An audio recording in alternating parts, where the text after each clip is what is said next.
Semua ini nggak pernah diajarkan di sekolah. Sekolah hanya mengajarkan kita bagaimana cara kita menjadi karyawan dan menjadi robot atas suatu perusahaan. Karena sekolah itu didirikan pada saat era industri, di mana industri sedang membutuhkan banyak sekali tenaga kerja. Yang saya ajarkan kali ini nggak banyak orang tahu, bahkan meskipun dia adalah seorang PhD ataupun profesor sekalipun. Sekolah nggak pernah mengajarkan hal-hal yang esensi agar kita bisa survive di kehidupan.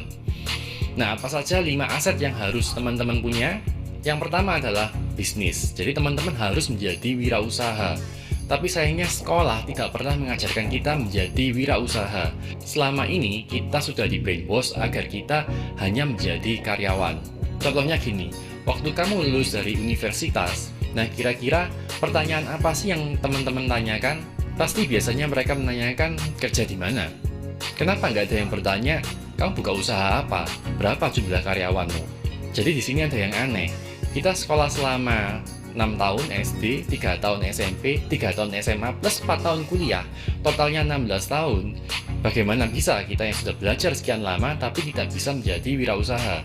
Jadi aset nomor satu yang teman-teman harus punya adalah bisnis. Di sekolah nggak pernah disinggung tentang wirausaha. Kalaupun diajarkan tentang wirausaha, pasti diajarkan oleh guru atau dosen yang nggak pernah merasakan suka duka menjadi wirausaha. Real estate pasti nggak pernah disinggung di sekolah. Ilmu tentang real estate nggak akan pernah dipelajari di sekolah.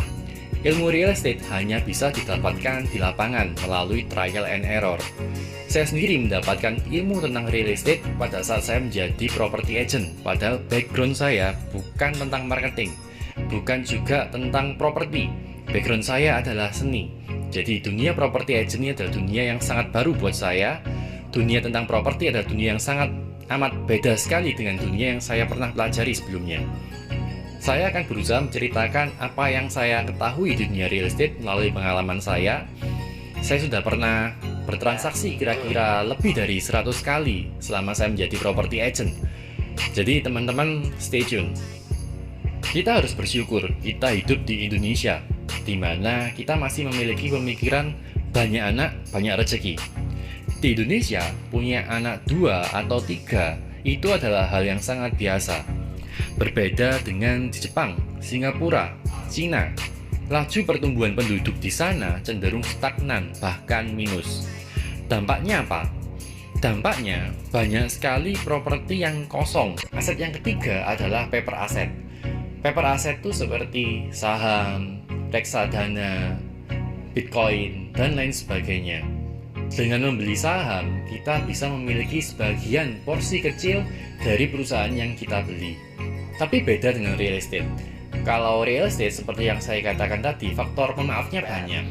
Tapi kalau di saham, di paper asset, kalau teman-teman nggak ngerti cara bermainnya, teman-teman bisa bangkrut hanya dengan semalam. Jadi teman-teman harus belajar dengan detail tentang saham kalau memang mau membangun aset saham.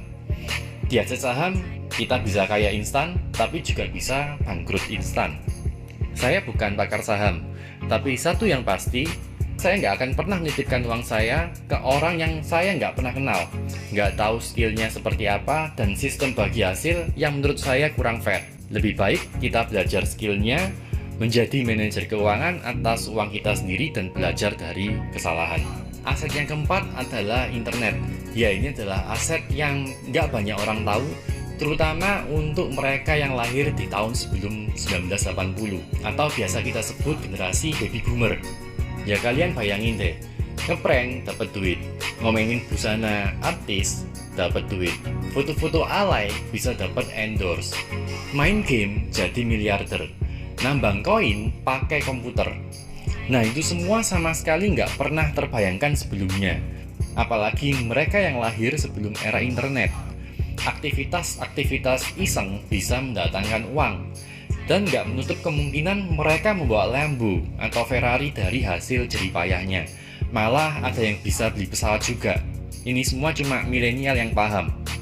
Orang-orang yang berhasil membangun internet aset, penghasilannya gila-gilaan. Nah sekarang bayangkan kehidupanmu seperti sebuah perjalanan. Dan mimpimu adalah tujuannya.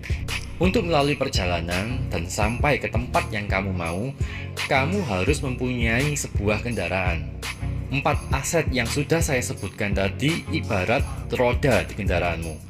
Ketika roda di kendaraanmu kurang satu, maka kendaraanmu akan berjalan dengan pincang dan lebih lambat untuk mencapai tujuanmu. Jadi keempat-empatnya seperti roda yang ada di mobil, kamu harus punya. Nah sekarang aset yang terakhir yaitu aset nomor 5. Aset yang paling penting dari semua aset yang bisa kamu miliki. Tadi saya sudah berbicara tentang kendaraan dan 4 roda, 4 aset yang harus kamu punya. Practical intelligence, diantaranya adalah teamwork, problem solving, leadership, komunikasi, dan kemampuan mempersuasi orang lain. Nah, skill practical intelligence ini bisa kita monetize. Seperti yang kita tahu, sekolah kan nggak mengajari hal-hal ini. Jadi nggak banyak orang yang tahu dan nggak banyak orang yang punya skill ini. Kalau kamu punya skill-skill tadi, kamu sudah punya aset yang sangat besar.